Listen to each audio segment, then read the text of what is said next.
Dami kong tiklupin. Tiklop muna. Kaso bigla ako nagutom. Baka na ng halian eh. Kain na muna ako. Sarap pa naman yung ulam ko ngayon. Sarap pa naman ang aking ulam. Kasi meron akong konting pera. Binili ko ng ulam kanina. Tira ng mga anak ko. Ano? Nabusan pala ako ng kanin ng mga bata. Ano to? May ulam ako. Wala naman akong kanin. Punta ka muna ako kay Marites eh. Makaburaos na muna doon ng kanin. Baka may bahaw siya. Sarap pa naman ang ulam ko. Tira ng mga anak ko. Sarap pa naman ang ulam ko. Kaso hindi ako tinarahan ng kanin ng mga anak ko. Nabusan ako.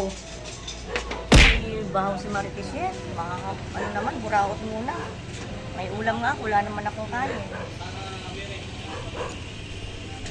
Tao po. Tao po. Bakit? Marites Chef. Oh, Pwede bang makapasok ulit?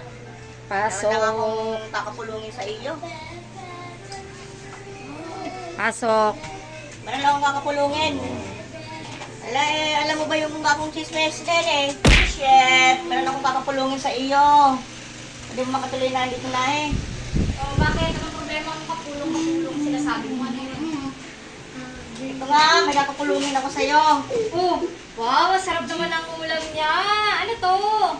Atay balon-balunan? Oo. Wow, sarap naman ang ulam ni Marites. Ano ni Kaso may problema eh. May problema eh. O ano? Ano problema mo?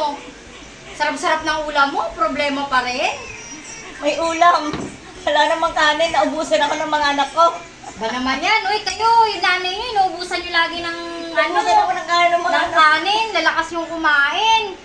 Oh, Hindi pa nga ako kumakain. Naubusan Anong pala. problema? Masarap kasi yung ulam namin, nagustuhan nila to. kaya pala, inuubos niyo yung kanin niyo, di niyo mala binigyan yung tinira yung nanay niyo ng kanin. Ayan. Naman pala, mambuburaot ka na naman. Kaya ka Ate na lang tayo sa ulam para hindi naman nakakahiya naman sa'yo. At least meron naman akong kapalit. Tignan ko nga kung masarap yung luto mo. Sabi, luto ko na yan. Bakit masarap naman. Sige na, kumuha ka na dyan ng kanin. Baka gutom ka na, nakakahiya naman sa'yo, di ba? Gutom ka na Oo, eh. nagutom na talaga ako. Ba't hindi ka magsaing? Kung wala kang bigas, wala kang kanin. Naubusan ako ng bigas. Oh. Dahil yung bigas na binili ko kanina, ang pera ko, 150. Binili ko to 100, tapos 1 kilong bigas. Ay. Ayun na lang yung pera ko, nadilinan naman yung ano ng asawa ko eh. Madali, ewan ko baka next month na naman Ay nako, masakit na nga yung ulo ko. Wala ang plato ah. Yung asawa mo, baka may ano na yun. May iba na yun, kaya laging delay yung padala. Naku, kawawa na may mga anak mo. Ewan ko ba dun? Iwan ka na nun. Kung ako lang makakahanap ng ano, matino-tino pa, baka pinalitan ko na rin yun. So kaya, kumain ka na. Lata namang gutom na gutom ka. O Ano diba? talaga ako?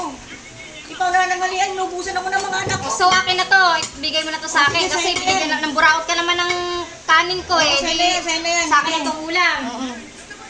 Salamat ah, salamat. Kaya makakabawi rin ako sa'yo pag nagpadala yung asawa ko, malaki-laki na padala nun. Ang buburaot sa'yo kapag ka, Oo. pagka nagpadala yung asawa mo, habang ka lang pa nagpadala, taguan mo ko. Eh, papainumin pa kita. Oh, sige ah, sinabi mo yan ah. Salamat ka kasi magtiklop pa ako dun sa mga ano ko eh. Pag natapos mo mahal ha, salamat.